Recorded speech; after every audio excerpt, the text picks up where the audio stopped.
السلام علیکم ورحمۃ اللہ وبرکاتہ۔ اللہ تعالیٰ کا بہت بڑا احسان ہے کہ اللہ نے مجھے اور آپ کو ایک اور رمضان کا مہینہ عطا فرمایا۔ اللہ کے نبی صلی اللہ علیہ وآلہ وسلم نے ارشاد فرمایا، اذا جاء رمضان، جب رمضان کا مہینہ آتا ہے، فتحت ابواب الجنہ، تو جنت کے دروازے کھول دیے جاتے ہیں، وغلقت الابواب النار، اور جو دوزخ ہے اس کے دروازے بند کر دیے جاتے ہیں، اور سرکش شیاطین کو قید کر لیا جاتا ہے۔ اس کا جو پہلا عشرہ ہے، پہلے 10 دن وہ رحمت ہیں، اور دوسرے 10 دن مغفرت ہیں، اور آخری 10 دن آگ سے نجات ہیں۔ اللہ قرآن شریف میں ارشاد فرماتے ہیں، یا ایھا الذین آمنوا کتب علیکم الصیام، اے ایمان والو ہم نے تم پر روزے فرض کیے، کما کتب علی الذین من قبلکم لعلکم تتقون، جیسے تم سے پہلے لوگوں کے اوپر فرض کیے تاکہ تم میں تقوی آ جائے، پرہیزگاری آ جائے۔ تو رمضان کے اندر پہلا کرنے والا کام جو ہے وہ ہے روزہ رکھنا۔ اللہ کے نبی صلی اللہ علیہ وسلم نے ارشاد فرمایا، من صام رمضان ایمانا واحتسابا غفر له ما تقدم من ذنبه، جو رمضان کے روزہ رکھے ایمان کی حالت میں ثواب کی نیت سے، اللہ اس کے پچھلے سارے گناہوں کو معاف فرما دیتے۔ پھر اللہ کے نبی صلی اللہ علیہ وسلم نے فرمایا، الصوم لی وانا اجزی بہ، کہ اللہ پاک فرماتے ہیں روزہ میرے لیے ہے اور روزے کا بدلہ میں خود ہوں۔ پھر دوسرا عمل جو رمضان کے اندر ہے وہ ہے تراویح۔ اللہ کے نبی صلی اللہ علیہ وسلم نے ارشاد فرمایا، من قام رمضان ایمانا واحتسابا غفر له ما تقدم من ذنبه، جو رمضان کی رات کے اندر قیام کرے، تراویح پڑھے، ایمان کی حالت میں ثواب کی نیت سے، غفر له ما تقدم من ذنبه، اللہ اس کے پچھلے سارے گناہوں کو معاف فرما دیتے ہیں۔ تو دن کا روزہ اور رات کی تراویح۔ اور تیسرا عمل ہے آخری عشرے کے اندر، وہ ہے اعتکاف۔ اللہ کے رسول صلی اللہ علیہ وآلہ وسلم رمضان کے ہر مہینے آخری 10 دن اعتکاف فرماتے تھے۔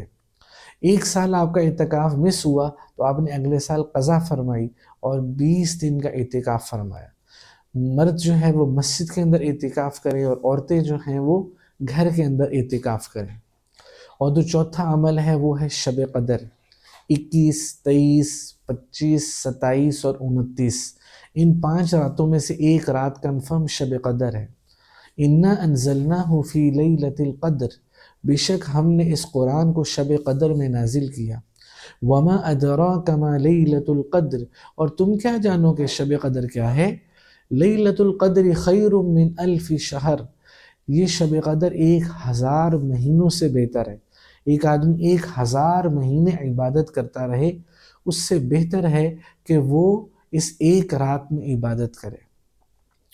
اور 5واں عمل ہے سخاوت۔ اللہ کے رسول صلی اللہ علیہ وآلہ وسلم رمضان کے مہینے کے اندر تیز آندھی سے زیادہ خرچ کرتے تھے، اپنے قریبی رشتہ داروں کے اوپر، یتیموں کے اوپر، بیواؤں کے اوپر، مسکینوں کے اوپر، حاجت مندوں کے اوپر اپنے مال کو خرچ کرنا۔ اور رمضان کے اندر جو سب سے بڑی جو 2 عبادات ہیں وہ ہے ایک اچھے اخلاق اور دوسرا ہے صاف معاملات۔ اچھے اخلاق کیا ہیں؟ کہ ہمارا اپنے پڑوسی کے ساتھ سلوک اچھا ہو، ہمارا اپنے گھر والوں کے ساتھ سلوک اچھا ہو، ہمارا اپنے والدین کے ساتھ سلوک اچھا ہو۔ رمضان کے اندر اپنے اندر برداشت کو پیدا کرنا کہ میں نے اپنے اخلاق کو خوبصورت بنانا ہے، کیونکہ نماز 1 گھنٹے کی عبادت ہے، روزہ 1 سال کے بعد ہے، حج اور زکوٰۃ اس پر فرض ہے جس کے پاس پیسے ہیں، جس کے پاس پیسے نہیں ان کے اوپر فرض نہیں ہے، لیکن اچھے اخلاق 24 گھنٹے فرض ہیں۔ تو رمضان کا مہینہ ہمیں برداشت سکھاتا ہے، ہمیں صبر سکھاتا ہے، ہمیں اپنے غصے کے اوپر قابو رکھنا سکھاتا ہے۔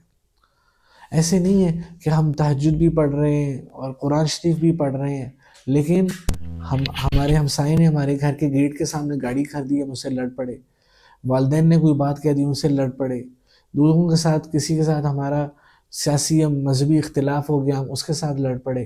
نہیں، رمضان کے اندر جو مستقل عبادت ہے وہ اچھے اخلاق ہے۔ اور دوسری جو رمضان کے اندر اپنی اخلاق روٹین بنانی ہے وہ صاف معاملات ہیں۔ کبھی جو ہمارے کمائی کے اوقات ہیں ہماری کمائی کے اندر جھوٹ نہ ہو، ہماری کمائی کے اندر دھوکہ نہ ہو، فراڈ نہ ہو، ٹائم مکمل دینا ہو، ناپ تول کے اندر کمی نہ ہو، رشوت نہ ہو.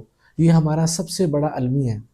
ایک آدمی سود کھا رہا ہے، 2 نمبر طریقے سے چیز کو بیچ رہا ہے، فراڈ لگا رہا ہے، ملاوٹ کر رہا ہے، ناپ تول میں کمی کر رہا ہے، اور وہ روزے بھی رکھ رہا ہے، اور وہ تراویحیں بھی پڑھ رہا ہے، اور وہ نمازیں بھی پڑھ رہا ہے. تو یہ ساری کی ساری چیزیں اخلاق کا بگاڑ اور معاملات کا بگاڑ، یہ عبادات کو خراب کر دیتا ہے، ضائع کر دیتا ہے. تو اس وجہ سے جو رمضان میں ہم نے اپنی 2 عادتیں پکی کرنی ہیں، ایک اپنے اخلاق کو خوبصورت بنانا ہے، ایک اپنے معاملات کو ٹھیک کرنا ہے، اور آخری بات یہ کہ نماز کی روٹین کو بنانا ہے. ایسے نہیں کہ رمضان میں تو ہم تراویحیں بھی پڑھ رہے، اشراق بھی پڑھ رہے، چاشتی پڑھ رہے، اوابین بھی پڑھ رہے، نمازیں بھی پڑھ رہے، اور جیسے ہی رمضان ختم ہوا تو نماز کی بھی چھٹی. نہیں، اللہ کو وہ عمل پسند ہے جو تھوڑا ہو لیکن مستقل ہو. تو رمضان کے اندر ہم اپنی نماز کی ہیبٹ بنائیں کہ ہمیں سارا سال نماز کی ہیبٹ بنانی ہے، اس کو قائم کرنا ہے. اور دوسری چیز، اپنے اخلاق ٹھیک کریں، اپنے معاملات ٹھیک کریں، اپنے مزاج کے اندر نرمی لے کر آئیں. اگر بدصورتی کی کوئی سب سے بری شکل ہوتی نا تو وہ سختی ہوتی. اللہ قرآن میں ارشاد فرماتے ہیں فَبِمَا رَحْمَةٍ مِّنَ اللَّهِ لِنْتَ لَهُمْ، جس کا مفہوم ہے نبی صلی اللہ علیہ وآلہ وسلم، اللہ کی آپ کے اوپر رحمت ہے کہ آپ مزاج کے نرم ہیں. وَلَوْ كُنْتَ فَظًّا غَلِيظَ الْقَلْبِ لَانفَضُّوا مِنْ حَوْلِكَ، اگر آپ مزاج کے سخت ہوتے، تندخو ہوتے، مفہوم ہے، تو جو آپ کے ارد گرد صحابہ ہیں آپ سے دور ہو جاتے. مطلب سختی اتنی بری چیز ہے مزاج کے اندر کہ جو ہے نا، میں ٹھیک ہوں آپ غلط ہیں، مجھے پتہ ہے آپ کو نہیں پتہ، میں جانتا ہوں آپ نہیں جانتے، اور جو ہے نا اختلاف کو برداشت نہ کرنا، میں اس سے نفرت کرتا ہوں. نہیں، اپنے اندر مزاج کے اندر نرمی لے کر آنا. امام الانبیاء کے مزاج میں بھی سختی ہوتی نا تو صحابہ جیسے لوگ ان سے دور ہو جاتے ہیں. تو اس وجہ سے یہ کچھ چیزیں ہیں جو اپنے اندر مجھے اور آپ کو پیدا کرنی ہے. اگر یہ رمضان کے مہینے کے اندر پیدا ہو گئی، نماز کی عادت، اخلاق اور معاملات، کمائی کے صاف ہونا، تو پھر ہمارا رمضان کا جو مہینہ ہے پھر ہمارا یہ صحیح طریقے سے گزرا ہے.